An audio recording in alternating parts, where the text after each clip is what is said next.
The family that vacations together stays together. At least, that was the plan. Except now, the dastardly desk clerk is saying he can't confirm your connecting rooms. Wait, what? That's right, ma'am. You have rooms 201 and 709. No, we cannot be 5 floors away from our kids. The doors have double locks. They'll be fine. When you want connecting rooms confirmed before you arrive, it matters where you stay. Welcome to Hilton. I see your connecting rooms are already confirmed. Hilton, for the stay. This episode is brought to you by Nespresso and Samra Origins by the Weekend Coffee Collection. Introducing Samra Origins. My collaboration with Nespresso is a connection to my roots, to my mother, Samra. Coffee that hits the right notes. It transports you. Crafted with unique notes and bold, soaring flavors. Experience a taste that moves you. Nespresso and Samra Origins. Discover more at Nespresso.com. This show is part of the HeadStuff podcast network. Lovely stuff. Hey, lovely, lovely.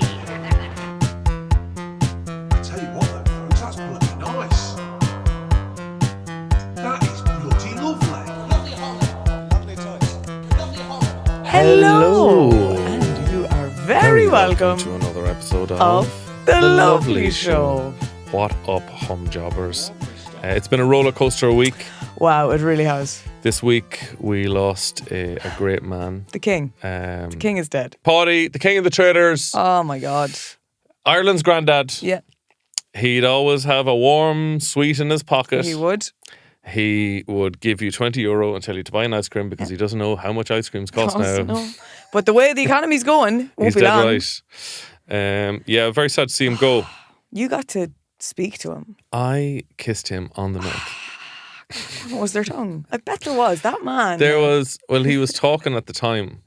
So Okay. his tongue was out a little bit. Mm-hmm. It was just stuck out a little bit. He was licking a bit of tobacco off his lip. Incredible.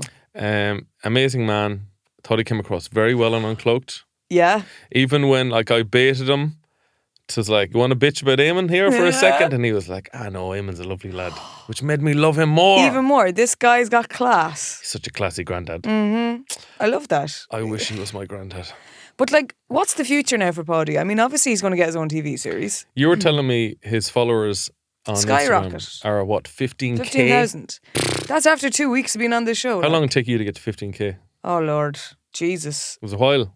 Years. Yeah, it took me literal years. I'm really hoping he monetizes this. Surely him and Andrew can do a podcast now. I'd say Celebrity Bonish Store, easily. Oh, good God, yeah. He has such Bonish Store energy. Yeah. For our American listeners, that is the coach of a football team. Mm-hmm. Celebrity Bonish Store is where they get celebrities to manage a football team. Mm-hmm. He's got it down. He'd be out there fucking telling lads, run up the sideline. He'd be saying, here, get back in line there. All while eating tiny triangular sandwiches. Yeah. I think as well, he'll be on the Late Late. I think he could have a New Year's or Christmas appearance on different shows. Yes, I want to see that. I really think it's only the beginning for Paddy. I think it would be nice. You know the way like 2FM have very young DJs?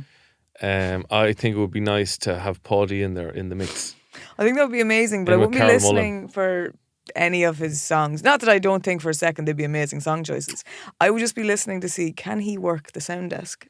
How is this going to pan out? Like, I don't think he's going to know how to work that desk. I'd like it for going like, coming up on 2FM, we've got Chapel Roan's latest single. But first, Paddy, what are you going to play for us? And he's like, here's a lovely little song by John McCormick. Yeah.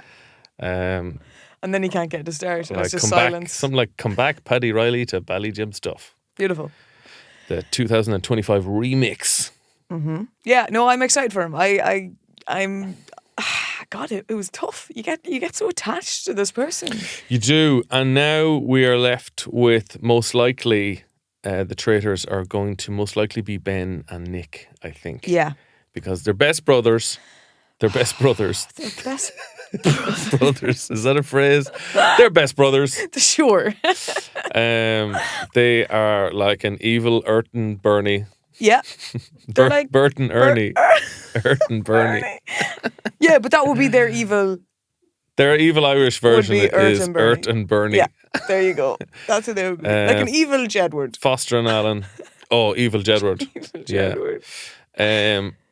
But I think, are you disappointed by that? I think they're bullies, okay? And I'm sorry, Whoa. I have no time for it. Whoa, let's not resort to name calling here. I'm just saying, you put the two of them Can't together call them and dickheads bullies. The problem is, you get two people that are big personalities, I guess, which I didn't realise Ben had. Alpha male energy. Yeah, I didn't realise Ben even had that in him. I think Nick has brought out of him. And Ben's an army man.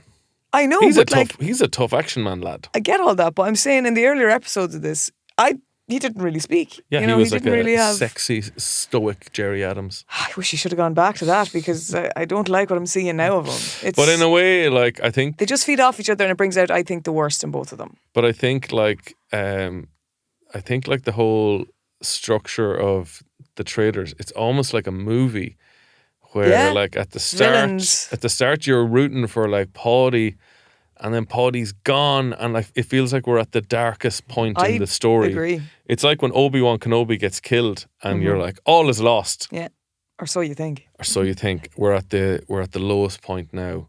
We're at the 3/4 point in the movie where we need the heroes to rise up. Yeah, you know. And come here, I've nothing like how they've played the game has been brilliant. I just don't like the reason I say I got the sense of a bit of a bully off them. I did not appreciate how they treated everyone after they voted out Caitlin. Really, that in particular just really struck a chord with me to be like, there's no need for this nonsense. I think for every female watching, they're just hurt like me. fucking triggering. Yeah, completely. It's like you're playing a board game and the lad who plays it the most starts giving out to you. Yeah. You're like, we're just having a fucking game here, man. Yeah, I'm not in this to win it. I would have liked if Paddy quoted Obi-Wan Kenobi as he was leaving. He's just like, if you strike me down now, I'll become more powerful than you'll ever imagine. Oh my God. But yeah, I can't believe, I'm sad there's not many episodes left. I know. That's going to kill me. It's all. I have something to tell you, Kevin. I realise I reveal too much in this podcast, okay? Yeah. And I know we cover a wide range of things, but obviously... I'm sorry, there was a nipple slip in the last clip that I'm really... I'm sorry, we should have caught that. I didn't realise. I thought it was a pepperoni. I thought a piece of Justine's pizza had fallen on her chest. Yeah, look, I can let that slip. That wasn't, my biggest concern, but I'm glad you brought that up because I was a bit self-conscious after the fact. But if you haven't seen it, just go back and watch every single clip over and over again. You will find it. You'll find it. It's a little Easter egg there for you. But I realise I revealed too much because I'm going to tell you something that I did Easter eggs yesterday. a bit much. More of like... Yeah, like a... Terry's chocolate orange or an actual egg. Yeah. A chocolate. What is it? Mini eggs. A mini egg. A mini egg. There we go. I'm going to say something to you, right? And I want to see if you know what this means. Okay. Because a lot of people replied to my stories yesterday because I was doing something. Okay. And I was like, oh, I've said too much. Okay. Yesterday, I went to the Wax Museum. Yes. What does that mean? What? What does that mean? What does that mean? You went to the Wax Museum? Yeah. You were on a date? Yeah. Mm-hmm. I had so many replies to my stories yesterday because I just put up the Wax Museum. I was like, on a date, are we? Like, loads of strangers that I was like, oh, and I was on a date. Yeah, I fucking was. Nobody goes to the Wax Museum by themselves. No, at 2 in the day. It was raining. And I was like, oh God, because I was laughing then and my date was like, what are you laughing at? And I'm like, I don't think I should tell you this because... I don't want you thinking I bring everyone here because I don't. And I eventually, towards the end of the day, because it was going really well, I was like, do you know what, I'm just gonna tell them the truth. And I said, look, I may have mentioned at some point in the podcast that I think the Wax Museum we both have, under the recommendation of Bobby Fingers from Rubber Bandits. And I said that to him as well. He told me about 10 years ago, you want to go on a date with someone, bring him to the Wax Museum. And I said that to him as well. And I was like, so it's not just me. And I also said, can I just say something though? There's been a lot of people I've gone out with and stuff over the years that I never would have brought here because I knew they wouldn't appreciate it. I knew you would. Okay. And I'll tell you, yesterday is the best time I've ever had in the Wax Museum. Wow, high praise. But Kevin, every time I go, there is something new that blows my fucking brain. Before you get onto that, there is something, if I was him, I think I would feel a little bit less special. I know that's... If I knew, Olivia Rodrigo song, Deja Vu? Yeah. It's like, do you get deja vu when she's with you? because the guy he's got a new girlfriend and he's just bringing her to all the old haunts of the last girlfriend. Yeah. So I think he'd probably cry listening to Olivia Rodrigo that night. But that's why I had to specifically tell him, one, I don't always bring a date here because there are genuinely people. I don't bring every moron, every fucking bozo. I really don't. Only the hottest guys. I'll tell you why, because a couple of years back I remember going with someone who got sad at being like, I just think this is really sad, these waxworks. You know, these aren't real people. They're not like the corpses of our beloved dead celebrities. It's a bit of a laugh. I mean, to prop up the corpse of Eamon de Valera in the Hall of Presidents, I thought was incredibly disrespectful. So after that, and that was a couple of years ago, I stopped going there on a date because I was like, I didn't care for how you reacted. This is meant to be a laugh. When you went in, did the girl at the desk go, Justine, hey, we got your table ready for you, Miss Stafford.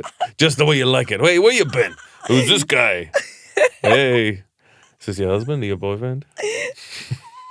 So, no, they didn't. Thank God. I think the staff have a fast turnover in there. So I feel like you know in mobster movies when they're bringing like their new girlfriend or their wife, they're bringing their wife to a restaurant and they've been in that restaurant the night before and the maitre d' is like, hey, we haven't seen you in months. Yeah. Like you slip them a 50. Yeah, a little wink and a nod and you're on your way. But he really, really appreciated it and enjoyed it. Thank fuck, because I was wary because again, the last time I've done it, it's a long time ago, but it didn't go down the way I expected it to. Yeah. So I was already Some people going just in, don't, appreciate laughs or waxworks or poorly made waxworks. Yeah, to be hastily specific. made waxwork. Yeah. Okay, they've outdone themselves, right? Because so there's a room in the wax museum that's all like Irish writers and poets. Sure. And for some reason, in the middle of the room, man, I can't even explain. Like Rory Stories is in there. You tell me who that is first off. Okay.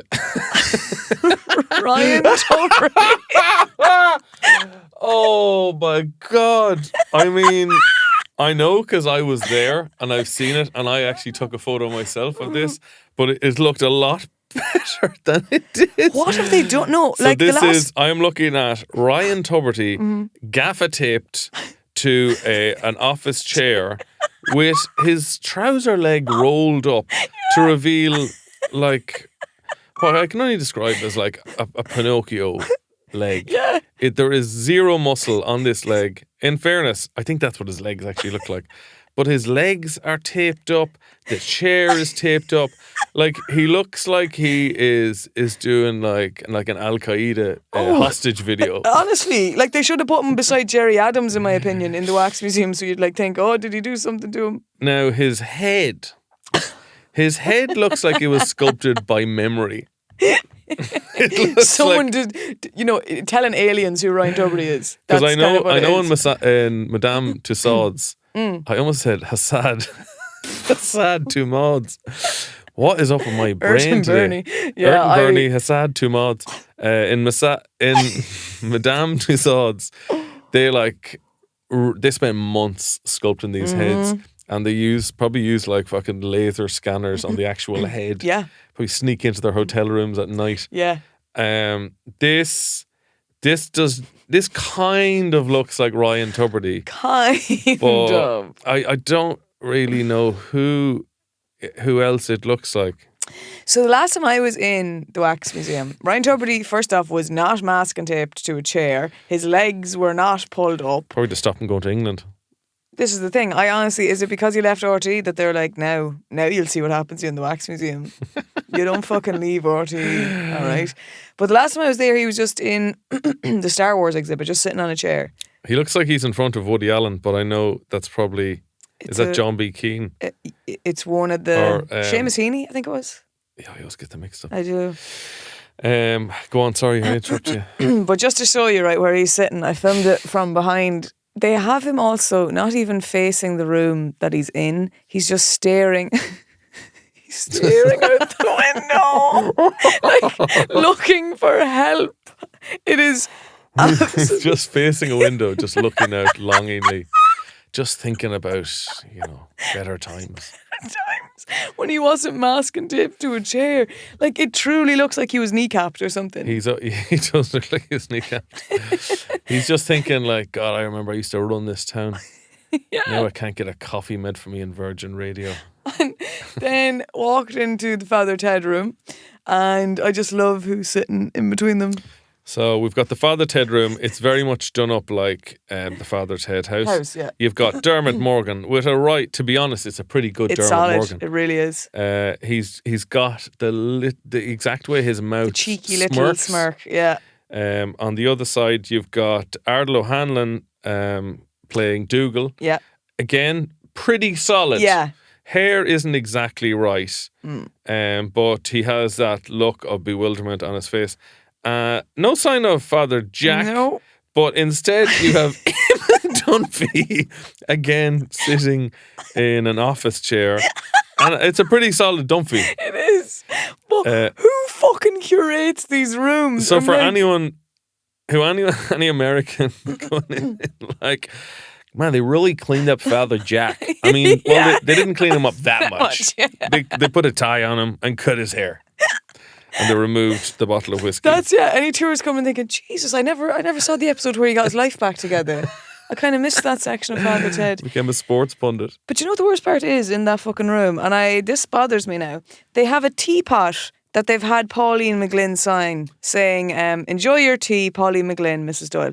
Put her fucking waxwork in there. Yeah, Pauline's not in there. No. Come on. They allowed her to... She was a main character. She had to She was the Elaine Bennis of Father Ted. She was fucking outstanding. Yeah. And to think... Some of the biggest laughs came from Pauline. Oh, completely. Her physical comedy at times as well was incredible. I think as well, the transformation that woman made... I remember reading or seeing in a documentary when she auditioned, they were like, sorry, but like, you're far too young. Like, we want a middle-aged woman. We want like at least 55-year-old woman. Yeah. And the transformation that she went through physically and just the way she spoke, it's just amazing how good that woman is. Incredible. So give her a fucking wax museum. Truly, because that's another thing in the give her writers' waxwork, room. don't give her a whole museum. I'd give her a fucking museum. But in this room, right, you have all the Irish old writers. And I just want to show you, I feel like there's a gender imbalance in the wax museum. Because they have this room of all the writers. Okay? Do they have Amanda Brunker? No, but they have all the writers in there, and just see where it pans to at the end to show. Oh, we also have a woman. Oh my God! Women's suffrage. The suffragist woman. It's no just head. a headless. So we've got Joyce. Mannequin. We've got. Oh, it's going too fast, Justine. I think I saw Jerry Ryan there. Yeah. Jerry Ryan's in the writer room. Yeah. And then a headless, just representing all women. Wow. There's Brendan Behan behind Jerry Adams, Jerry Ryan for Ryan. Some reason. Yeah, Jerry Ryan's dressed. I remember like he's in the Matrix. So, okay, this is not as confusing as you might think. Okay. So Jerry Ryan did a photo shoot.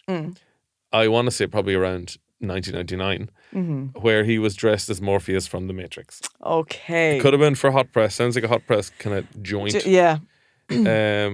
But who's that old hippie? I don't know. I was trying to suss this as well. I have no idea who that man is. But is that Charles Parnell or who's that? Yeah, it's a bit all over the place. It really is. Place, yeah. I mean, and that's the room also Ryan Tuberty was in. I'm like, okay. But here's a thing that I have never seen before in the Wax Museum, and this shocked me to my core. They have a section of Game of Thrones heads. Yes. Look at the heads in the bottom left. Because there was a lot of beheadings on that show. Yeah. So look at the bottom left. I haven't really watched any apart from the last series of Game of Thrones. That's fucking Joe Dolan. Yep. Joe Dolan's head is among the It's among the beheaded actors from Game of Thrones. But every face on Game of Thrones, I mean, they look like their head was cut off. Yes. Apart from Joe Dolan, who looks delighted to be beheaded. He looks absolutely just happy with the world and everything that's happened. But this is clearly what's happened, Kevin, right? I haven't, I don't know when I was last in the Wax Museum prior to the last couple of years. I don't remember going as a kid. I maybe did once, but I don't remember the people I saw. Here's what I think fucking happened. Much to how they run their whole company there. They just try and fucking figure it out as they go. So I believe they noticed in that Game of Thrones section, we need a head. So they went and got one of their whole waxworks and cut the head off it, because there's no way in hell Joe Dolan did not have his own full-bodied waxwork. Oh, 100%. I don't think like the fucking I don't think they just made another Joe Dolan head.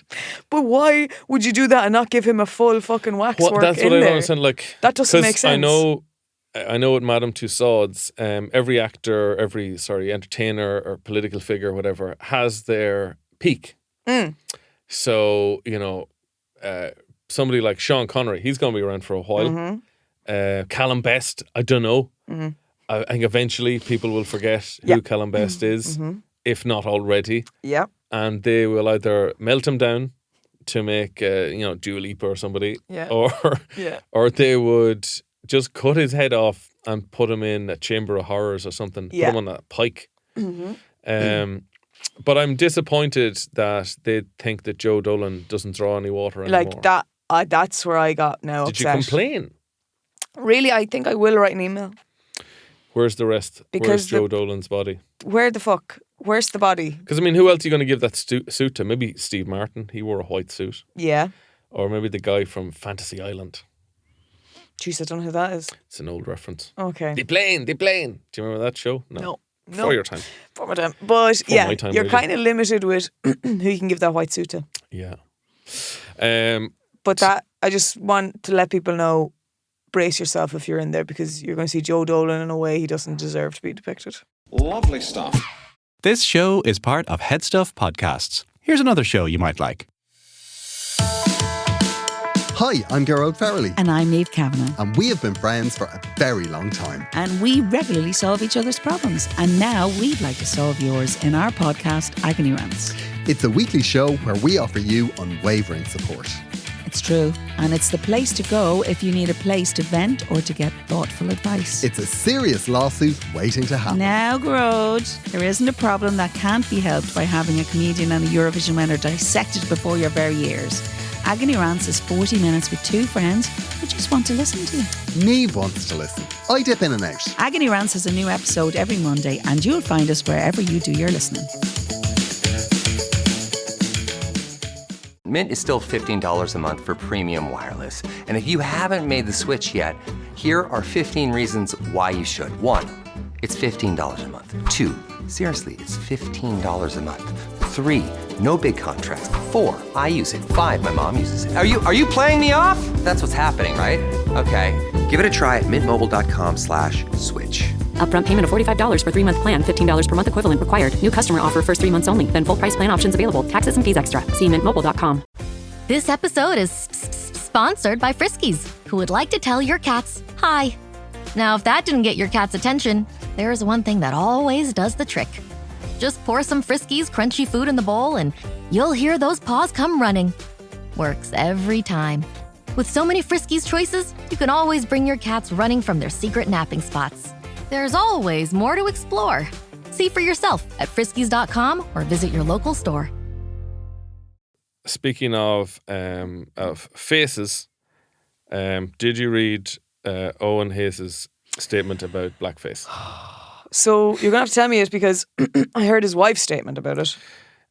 So for those of you from across the pond, Owen Hayes is a Social Democrat TD who announced that the newspapers were going to run a story of him who dressing in blackface 15 years ago, I think like in 2009 or something, when he was, I think, in college. Was it college? I thought it was a lot younger. I think it was college, yeah. So here is his statement. At a Halloween party 16 years ago, while president of the Students' Union in the University College Cork, I dressed up as somebody I greatly admired at the time. US President Barack Obama. Owen Hayes is a white man. He sure is. Whose re-election campaign I went to work with in 2012. Okay, we're getting off topic here slightly. Just want to drop that in. I'm a good guy. Just dropping that in. I support them. Yeah, I do charity work actually. Too much, really. I think I admire him a little bit too much. I needed to take him down a peg. Like my son like really loves Spider-Man. Like he really supports Spider-Man. If Spider-Man was running for election, he would work on his campaign. Yeah. And I could see my son dressing up as Spider-Man because that's how much he loves him. Yeah. And because your son is a child. So, as part of this costume, I wore brown makeup on my face and hands. He did the hands as well. Bit of work goes into this. I've been told that a news outlet has photographs of this event, which they will publish tomorrow. How did they only get it now? This is what you'd be curious about. Is someone leaking them? Did someone get in touch? Does someone not like that man now? Yeah, well, I mean, I suppose all politicians, if you're working true. for a newspaper, you find anything embarrassing, you're going to publish it, you know? So my question is, like, if he worked on the 2012 campaign for Barack Obama, at any point did he say, hey, Barack, actually, funny, you were talking about Halloween there. Check this out. Like, of course he did that. Of course he did that, right? Well, it's pretty offensive, won't it? Yeah. I don't know. Do I like what I'm seeing? But yeah, what's your thoughts? Does he deserve to be totally cancelled and kicked out of politics? There was a lot of debate on it. There was a lot of debate on it. Sadly, at that time, for some reason, that was a thing that happened often, which is sad. It was, and it doesn't seem that long ago. No, but to look back on it now, you're kind of like, how did that ever happen? I've never been tempted. No, nor have I. I did green face once. I remember dressing up as there was a character from Mighty Boosh with a green face and a polo mint eye. Now, if that ever comes out, I am fucked amongst the green community. I almost went as Crash Bandicoot, but that would be orange. You could get in trouble for that. I don't know. Does he deserve? I don't believe he deserves to be kicked out of politics. I do feel like, in order for us to learn from our mistakes, you have to, we have to definitely address it, face some sort of repercussion. Yes. But I don't know about like destroying somebody's life, because I think that'll only just push them towards the other side. Yeah.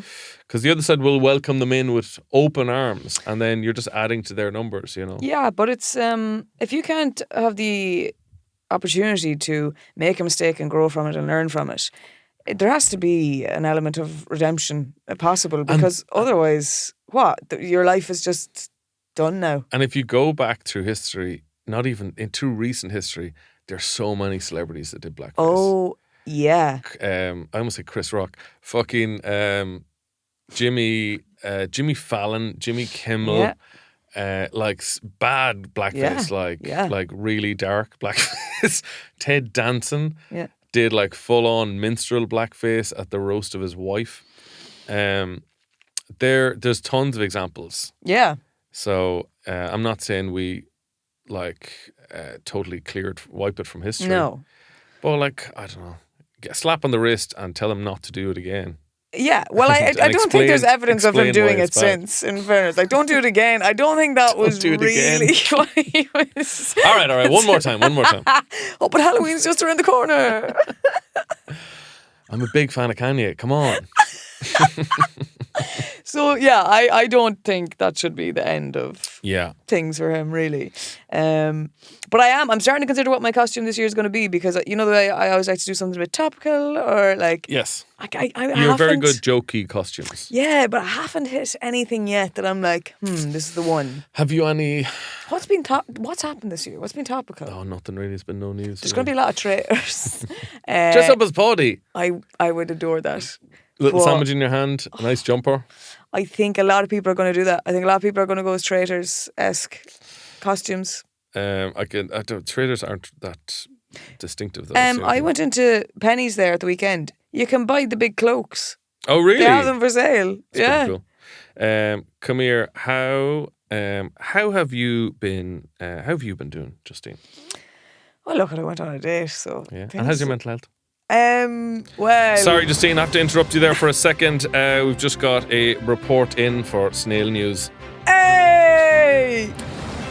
Snail news. News from around the world of snails and slugs. Have we an update on Ned? It's incredible that you mentioned that because we've received an email from Libby Mimna. Okay. It's a hard name. I think you need to change your name. Libby Mimna. Libby Mimna. What up, home jobbers? My husband and I were just listening to you discussing Ned the Snail and his ongoing quest for love. Yeah. I suggested he could 60 slime with another lefty. Hey, that's pretty good. I like that, it. Libby. When my husband reassured me there's definitely hope for him, Lefty Jeremy is proof. I hadn't heard of Jeremy before this evening, so I looked him up. A quick Google search led me to this Wikipedia entry. Oh my She's God, provided this a very lovely link here. Jeremy, in brackets, snail. Jeremy was a left-coiled garden snail studied by researchers from the University of Nottingham. The fucking little to be at. The snail had a rare condition that caused its shell to coil to the left. In most snails, the shell coils to the right. It was hoped that the condition would be due to a mutation and the genes identified from the snail and its offspring would help scientists unlock genetic markers in human and other animals. At first, it was thought to be a rare genetic mutation, although later work revealed that it was likely due to an accident in early development. Oh, probably dropped in a shell. No. Jeremy was named after the left-wing British Labour politician Jeremy Corbyn. Oh my God. On account of it being a lefty snail. This just gets better and better. I see what they did there. I like it. But also due to Corbyn's reported love of gardening. The snail became famous worldwide after a public appeal to find other left-coiled snails for a mate. Jeremy had 56 offspring and died on 11th of October 2017, aged at least 2 years. Hang on now. He found love. Jeremy found love. He found love. There was a worldwide appeal for Jeremy. There is a huge write-up on this. There's like several sections. There's a big section on his life. There's a whole book. There's a section on his life which is longer than my life in Wikipedia. Further research, sinistral snails, a rare sinistral snail. And I love the picture that they've used of Jeremy is Jeremy, the left coiled snail, on top of Teresa, a right coiled snail.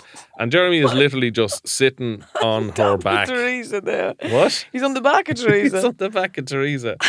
Hanging out the back of her. So, back to Libby's email. Jeremy found his happy ending, so we are confident Ned will too. I love the show. Please keep being lovely. Thank you, Libby. With snail wisdom provided by Aidan.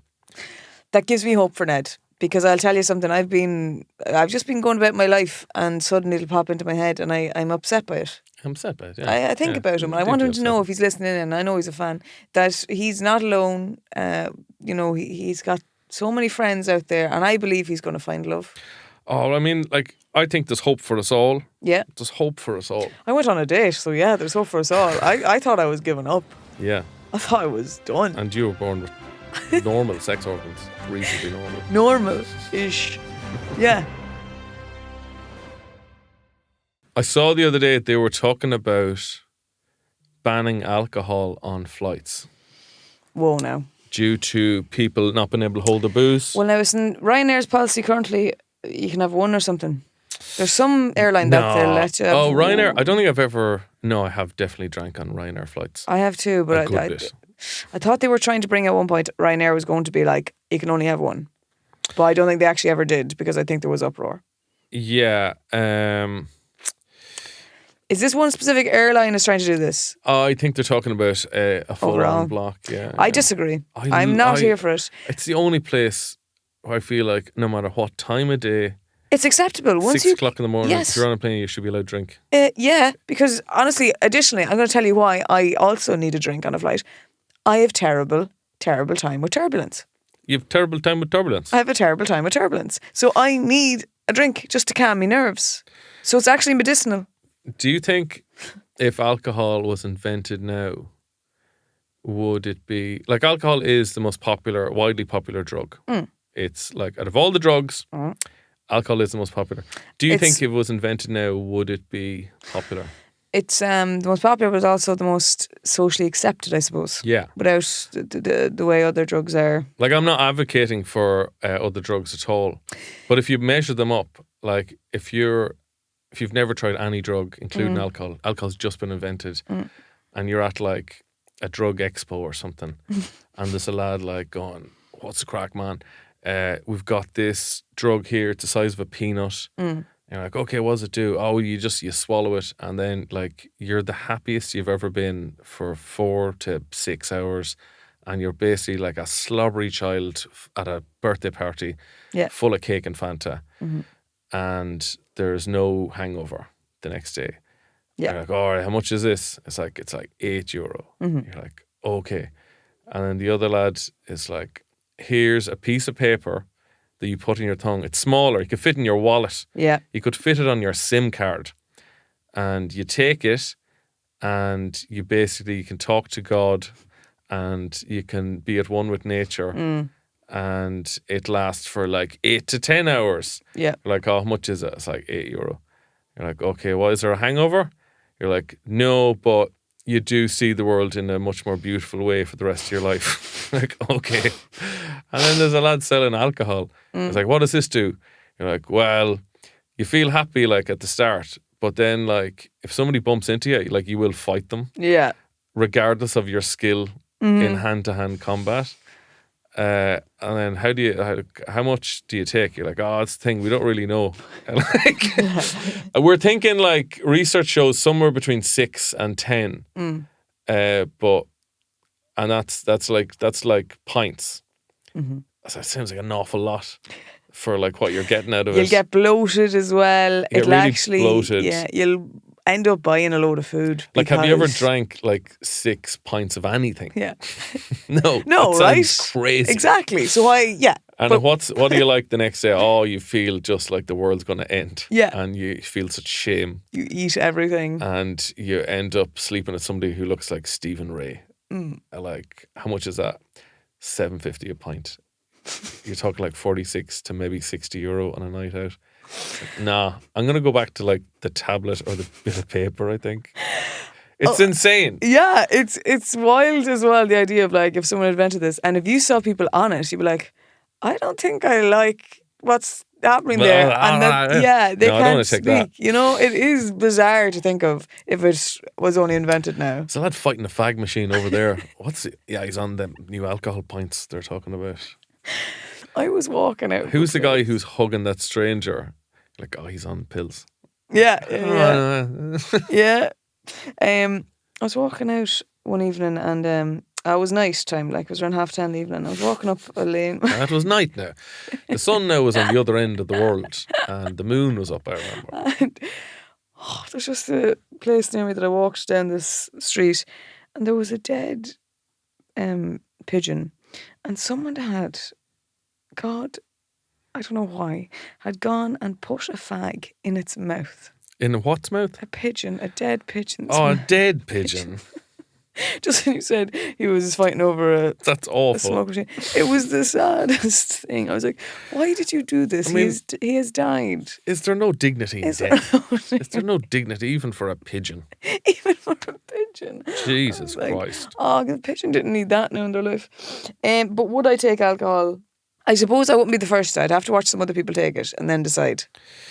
Yeah, I mean, like don't get me wrong, I fucking love alcohol. Oh, I'm a big fan. It's great. I think it's wonderful. But I've gone a lot more for spirits and wine as I'm getting older. I was in a place last night and they were trying to give me free samples of things. Jesus. They're never good. They're awful. They're this always thing was terrible beers. Pink gin flavoured beer. Pink gin flavoured beer. Who fucking asked for that? First off, pink gin is a harsh... Who's this marketing, like female football hooligans? It's very niche. I don't think this is going to... Do you like Sex and the City and Arsenal? Then you love pink gin beer.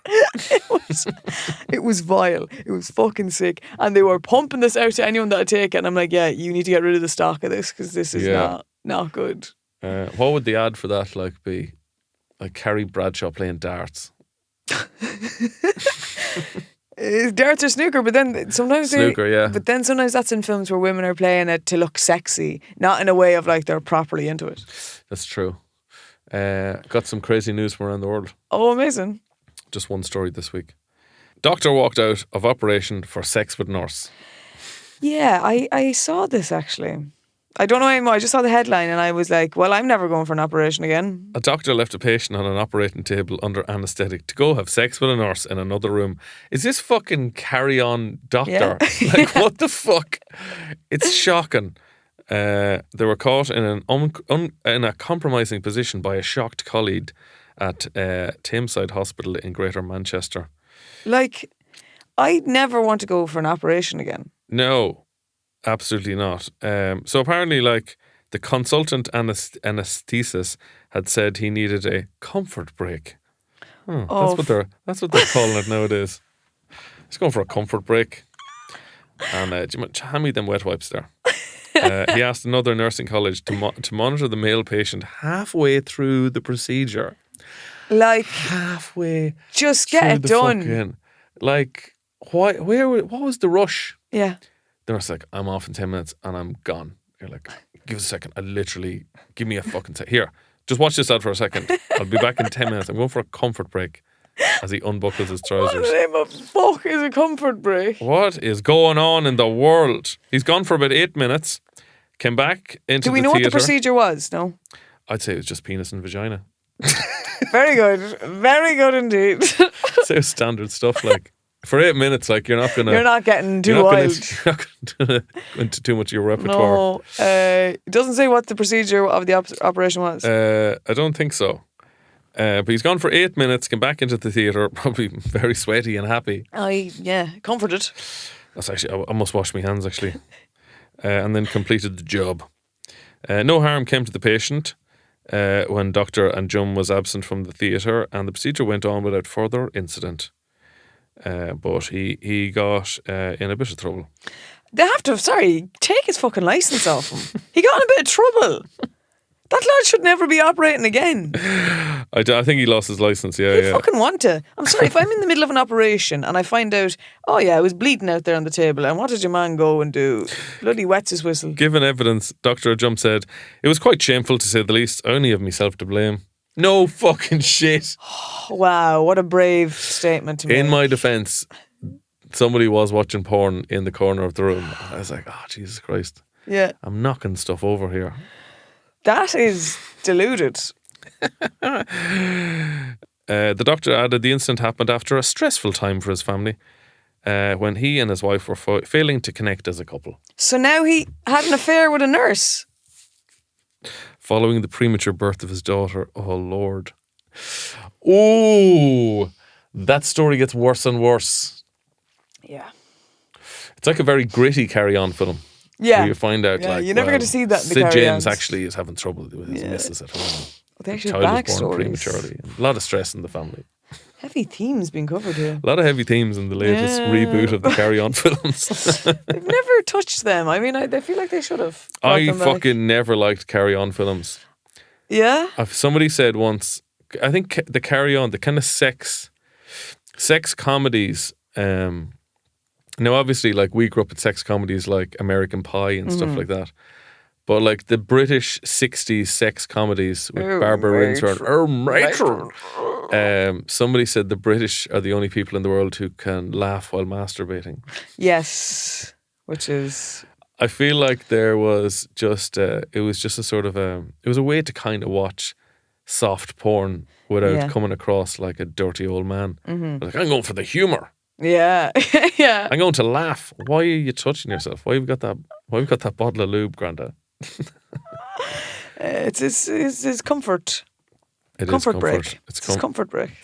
I do remember watching as a teenager Confessions of a Window Cleaner on telly. God, I don't know what that is. There was a series of films of a guy who looked like Mick Jagger. Okay. And it was confessions of ... So like a window cleaner, a milkman, a postman. Okay. These are all very sexy jobs. Or a driving instructor. Mm-hmm. All sexy jobs. Mm-hmm. And he'd be cleaning a window and there'd be a lady inside taking her top off. And he would go, holy Moses. And his willy would push the ladder away from the wall and he'd fall. For God's sake. You know, highbrow stuff. Yeah, really highbrow. If you were to do an Irish version of Confessions of, what job would you pick? It has to be... I mean, obviously, people... No, but it's too obvious. Confessions of an AI man. Confessions of an AI man. Specifically, exactly what it should be. That would be glorious. Confessions of a False Worker. Confessions of a False Worker. Confessions of a Tidy Town Committee. But I want to watch that series, not it being a sexy thing. I'm really intrigued by this. You just want to see the ins and outs. No pun intended. Zero. Of the Tidy Towns Committee. We're not. Just how tidy is this town? Yeah. Ooh, I like your hanging baskets. I wasn't sure what accent to do and I kind of just mangled it. You did like Yorkshire. I think I was trying to do Yorkshire, yeah. That was wonderful. No, I really get afraid by going for an operation these days. Like I don't know if I ever want to go and have an operation again because I'm sorry, I read too many stories of fucking this crack. Just shit. And then also additionally, I'm like, hey, they're just doing a job. Some days I'm not good at my job. What if the day they're operating on me is the day they're not good at their job? Well, see, I think, it's fine if you're working for like Joe.ie and you nip off in the middle of an article about, what Father Ted character are you? Yeah. And have sex in the middle of it. I think that's fine. I don't think you're hurting anybody. But I think if you're literally cutting open a human being... But that's why I'm like... Can't fuck off for 8 minutes for a fag or for sex with somebody. A shag. A fag or a shag. Like, it's concerning. But also, I don't even mean in the sense of if someone went off riding in the middle of my operation, but I mean... So unhygienic. It's so unhygienic. But also, it's like, people just mess up in their jobs and make mistakes. And I'm like, what if I'm the one that they mess up on? Yeah. It terrifies me now, the idea of having to get an operation again in the future. We could lose Justine Stafford. You could lose me. Queen of Ireland. Queen of our hearts. Well, if you have any more Snail news... Oh, please send them in. And if anyone has a direct line to Ned, will you let us know? Let us know how Ned is doing. Yeah. We're invested. Check in, guys. Mm-hmm. I want to see how that lad's mental health is doing. Mm-hmm. This has been another lovely episode of The Lovely Show. Thank you very much to our amazing producer Hilary. Woo! To Damo Dagger, who provided our theme tune. Mm-hmm. Justine, thank you. Kevin, couldn't do without you. Libby Mimna, thank you for sending in that lovely Snail news. And most importantly, thank you, the listeners. Thank you, the listeners. You're the ones who make this all Without you, real. we'd be just insane. Yeah, more insane. I wouldn't say I'm not insane. We'll see you all next week. Good luck. Wonderful, aren't they? So talented. They'd make you sick. This show is part of the HeadStuff Podcast Network, a hub for the creative and the curious. Shows are produced in association with HeadStuff and the Podcast Studios Dublin. Find out more or become a member at headstuffpodcasts.com.